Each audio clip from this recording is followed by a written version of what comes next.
जंगल का राजा शेरू शेर था। उसकी दहाड़ से पूरा जंगल थरथराता था और उसकी ताकत के सामने कोई जानवर टिक नहीं पाता था। एक दिन शेरू ने सोचा कि आज क्यों न जंगल के उस हिस्से में जाया जाए जहां कभी किसी ने जाने की हिम्मत नहीं की थी। वहां के बारे में सुना था कि वह जगह भूतिया है, पर शेरू तो जंगल का राजा था, भला उसे किसी भूत से क्या डर। शाम का समय था, सूरज ढलने लगा था और जंगल में धीरे धीरे अंधेरा छाने लगा।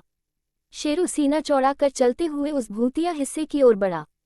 जैसे ही वह घने पेड़ों के बीच पहुंचा, उसे अजीब सी ठंडी हवा का एहसास हुआ। पत्तों की सरसराहट के साथ उसे दूर से किसी के चलने की आवाज भी सुनाई दी, पर शेरू ने इसे नजरअंदाज किया। आखिरकार वह तो जंगल का सबसे शक्तिशाली शेर था। आगे बढ़ते बढ़ते शेरू को एक पुरानी जर्जर हवेली नजर आई। उसकी दीवारें टूटी हुई थीं और खिड़कियां जोर जोर से हिल रही थीं। शेरू ने सोचा, क्या ये वही जगह है जिसके बारे में सब कहते हैं कि यहाँ भूत रहता है।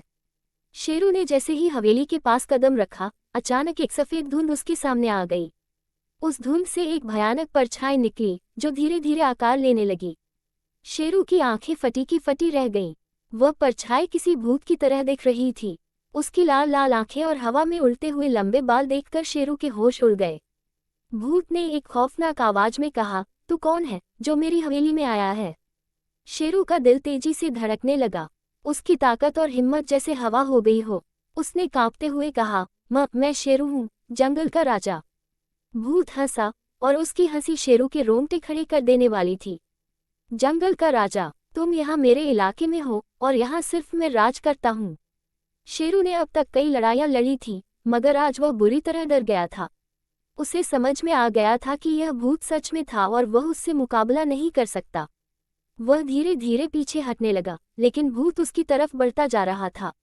अचानक शेरू ने मुड़कर इतनी जोर से दौड़ लगाई कि हवा भी उसके साथ नहीं दे पा रही थी। उसकी पूंछ सिमटकर पीछे हो गई और उसकी दहाड़ अब कहीं गायब हो चुकी थी। भागते भागते शेरू ने जंगल के बाकी हिस्से में पहुंचकर दम लिया। उसने चैन की सांस ली और सोचा, अब कभी उस तरफ नहीं जाऊंगा।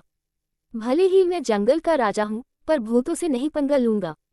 उस दिन के बाद शेरू ने कभी उस हिस्से की ओर नहीं देखा और जब भी कोई जानवर उसे उस इलाके के बारे में पूछता, वह बस मुस्कुराकर कहता, वहां कुछ खास नहीं है, पर अगर तुम जाना चाहो तो तुम्हारी मर्जी।